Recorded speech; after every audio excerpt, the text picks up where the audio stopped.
అమెరికాలో సెప్టెంబర్ 3వ తారీఖున ఒక సంఘటన జరిగింది. అది ఆలస్యంగా వెలుగులోకి వచ్చింది. అంటే చంద్రనాగమల్లయ్యని మనం చంపేశారు కదా అమెరికన్స్.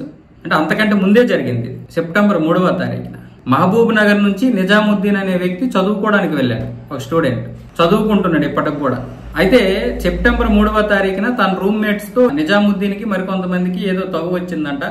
ఇంకొక అబ్బాయి రూమ్మేట్ కి. దాంతో ఈ నిజాముద్దీన్ ఏమొచ్చేసి కత్తితో అబ్బాయిని పొడి చేశాడు. ఇంకొక అబ్బాయి పోలీసులకు ఫోన్ చేశాడు. ఇలా ఇద్దరు కొట్టుకుంటున్నారు, కత్తితో దాడి జరిగిందని. పోలీసులు 4 వచ్చారు, వాళ్ళని చూశారు. పోలీసులు వచ్చేసరికి నిజాముద్దీన్ కత్తి పట్టుకుని మీరు దగ్గరికి వస్తే వీడిని ఇంకా పొడి చేస్తాను అన్నాడు.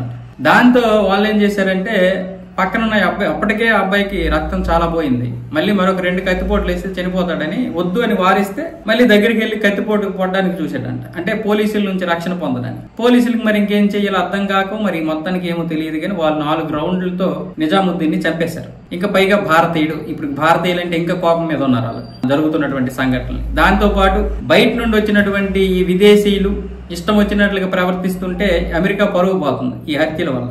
అందుకే వాళ్ళకి కోపం వచ్చి మరి లేపేశారా, మరి దేనివల్ల మరి అక్కడ ఉన్నటువంటి సిచ్యువేషన్ ప్రకారం లేపేశారు, కానీ గట్టిగానే లేపేశారు నిజాముద్దీన్. ఈ విషయము ఆ ఫ్రెండ్ అనే అతను కొంచెం ఆలస్యంగా, మరి అక్కడ ఏం జరిగిందో తెలియదు, పోలీసులు ఏం బెదిరించారో తెలియదు, కానీ 2 రోజుల క్రితం మహబూబ్ నగర్ లో ఉన్నటువంటి ఆ నిజాముద్దీన్ తండ్రికి ఫోన్ చేస్తే ఆ తండ్రి ఆ తల్లిదండ్రులు ఇద్దరు లబోదీపం అంటూ ఆ ముస్లిం పెద్దల దగ్గరికి వెళ్లి వాళ్ళ గోడును వినిపిస్తే వాళ్ళేమొచ్చేసి మన జయశంకర్ గారికి విషయాన్ని తెలియజేసే ప్రక్రియ మొదలు పెట్టారు. ఇప్పుడు మన దౌత్య కార్యాలయం స్పందిస్తే అక్కడ పోలీసులు మాట్లాడితే వాళ్ళ విషయం అదే చెప్పారు.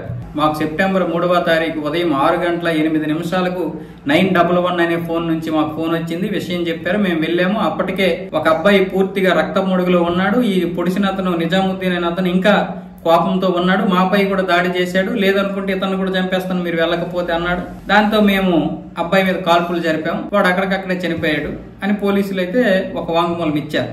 ఇంకా మన దౌత్య కార్యాలయము స్పందించింది, కనీసం ఆ మృతదేహమైన తీసుకురావాలనే ప్రయత్నాలు జరుగుతున్నాయి.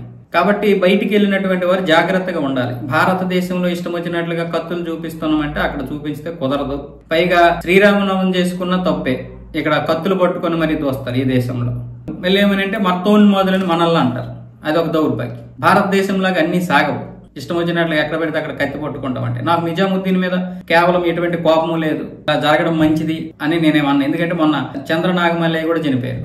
కాబట్టి బయట దేశంకి వెళ్ళినటువంటి వారు ఎవరైనా సరే మన భారతీయులు జాగ్రత్తగా ఉండాలని చెప్తున్నాను అంతే.